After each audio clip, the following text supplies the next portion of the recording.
Today we're placing the seal around the garage door. So as you can see, this is the original seal, and it's all worn out. So it's leaving cold air in, bugs in, you name it, and it's become pretty rigid over here as well. And then the bottom seal of the door, which is the rubberized thing, as you can see, it's all dried up and thing. Listen, this door is about 40 years old, so we're going to be replacing all of this. And I bought this stuff on Amazon. So I'm going to take step by step what I did. Look at that. Look how worn that is. You can actually see through the fiber. And so there's no seal left at all in that. So I'm going to be removing this stuff. Now this stuff here is the original, and it's actually attached to a strip of wood over here, and it's stick on the inside.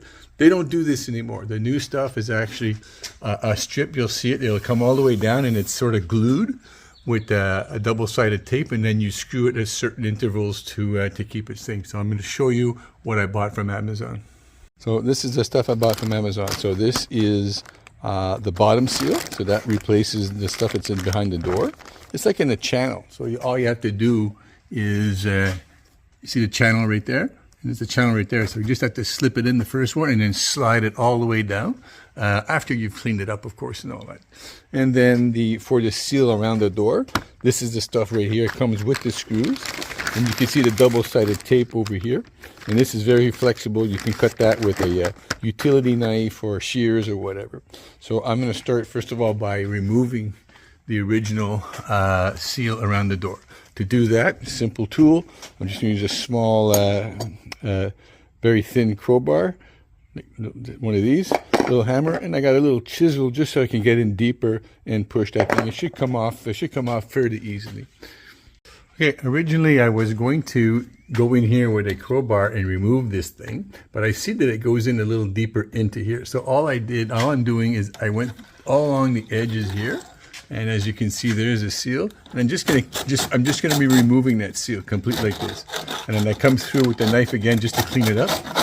And there you go. I don't have to remove this part over here. I do not have to remove that. It goes inside of here and it holds that. So I'm not going to remove that. So it's even simpler, an even simpler operation. I just have to remove the seal with a very sharp X-Acto knife. Actually, one of these. They're pretty wide.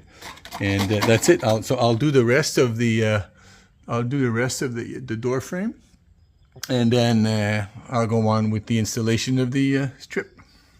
So I finished removing all the side and the top over here, and I ended up cutting about an inch of the caulking that was here in the corner, and remove all all of it, because the new stuff is going to come all the way up to here, so I don't need that right there. I did the same thing over here. Removed all the caulking to make sure that I can get a nice 90-degree over here type thing. And it's 1 inch I need to do here. To remove the bottom one, all I did is I used an X-Acto knife. I cut right down the middle, as you can see. It's all cut down the middle, see? And then I come over here, and to slide it out, you come from the outside of the rail, and you just slide it out. So it's much easier to slide, or to at least removing them, just the top part at a time, and there you go. It just slid out. And there you go. And there's the other one. As you can see, it's damaged. I'll do the same thing. I'll come from the inside right through there, just so I have a better angle. And then, so there you go. It'll be a little bit more complicated probably to put the new one, but it seems to be sliding out very easily, which means that the rails right in here, the little slots right here, I'm going to clean those up. It means that they're not really squeezed. I should be able to just slide my new one right in, but I'll make sure as I go through it to clean all this stuff. Where I see little problems over here, I'll just use a flathead screwdriver just to bend them out a little bit. I can bend those back in afterwards just to make sure it doesn't move from left to right. So there you go. There's all the railing off. You see over here, this must have been on a rock or something at one point. I'm going to straighten that out again with a flat-headed screwdriver. This is all aluminum, so it should be fairly easy to rebend and make a nice shape out of it. And there you go. So now I'm going to go ahead and start with that. This part over here, I'm going to clean that and put that part in, because I don't want to interfere after that with what I'm going to install over here, the seal that goes around the sides and the top. All right, so now I've got my my large flathead screwdriver. It fits in the groove. So I'm just going to go around, and you see there's where there's a bend. So I'm not going to try to bend it right here. I'm going to go slowly at each side. Like, oh, there you go. Okay, there you go. There you go. I'm just going to slowly work it. Now remember, it's aluminum, so you go slowly because you don't want to tear anything. Aluminum will tear, by the way. But by moving it slowly, there you go. So now it's nice and wide. There was another spot here. Here it's actually open. I'm just going to use a little bit of a small hammer to hammer that in a second. But basically, everywhere, I'm not seeing any problems. You know, it should slide in pretty well, but I am going to go clean that up. To clean that up, I'm going to use actually a metal, I call it a toothbrush. I get these at the dollar store. They come like 3 or 4 in a pack, and that allows me to get in the grip there, inside the groove, as much as I can, and makes a lot of dust because I'm getting inside of there. So I'm going to clean all that up. Once I'm done, I'm just going to use this over here with a little sandpaper, and I'll be able to sandpaper that out, make it nice and clean. I'll clean everything out, all the dust, and then I'll go ahead and be able to hopefully slide my new rubber seal on as well.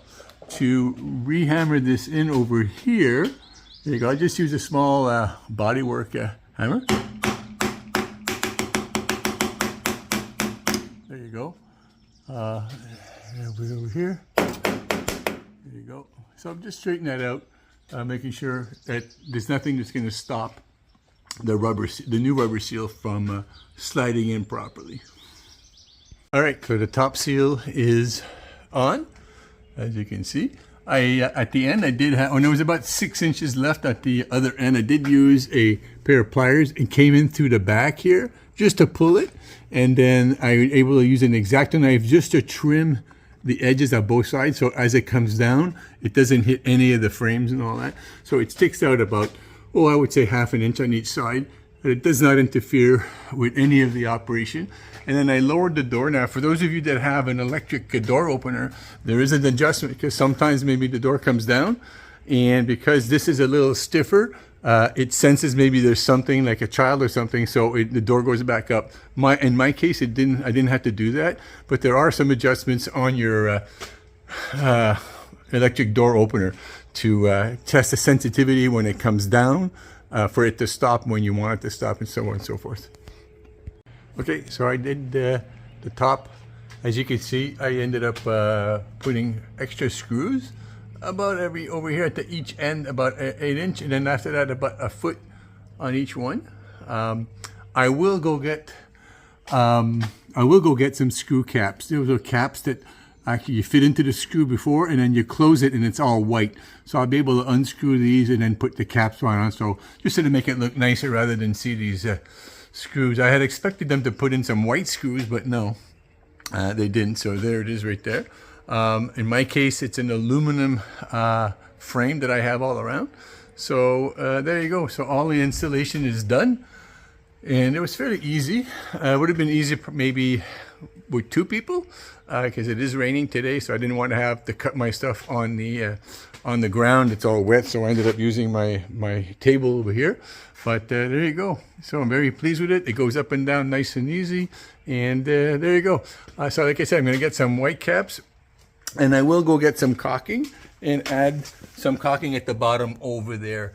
Not where the flexible part is over here, but over here I'm going to add some caulking over here just to make it look nice and make sure nothing can get in there. And that's it, guys. So all in all, despite pictures and some video, this whole job, honestly, it's a single door. It took me, let's call it an hour. So well worth it. So if your seals around your garage door are damaged, well worth it. I'll put the link to the products I bought off of Amazon on the description. And have a good time, guys. Okay, so I completed the job. So I'll close the door now so you guys can see it. Yeah, there you go.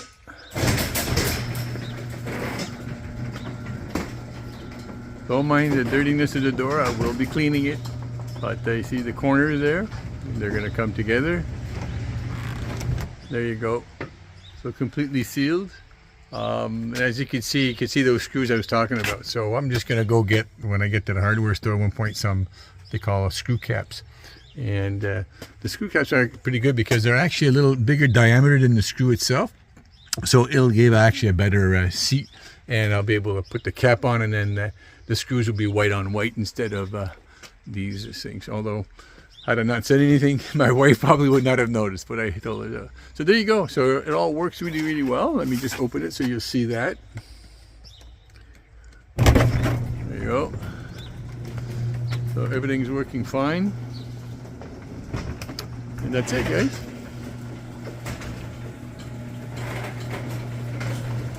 Perfect. I should run through what you guys would need if you do it. So you'll need a drill with a Phillips screw head. Get yourself a little bit of a hammer. Get yourself some new blades and the cutters and all that.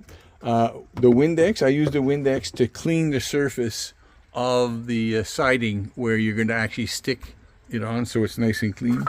A measuring tape, of course, and that's about it. That's all you really need, guys.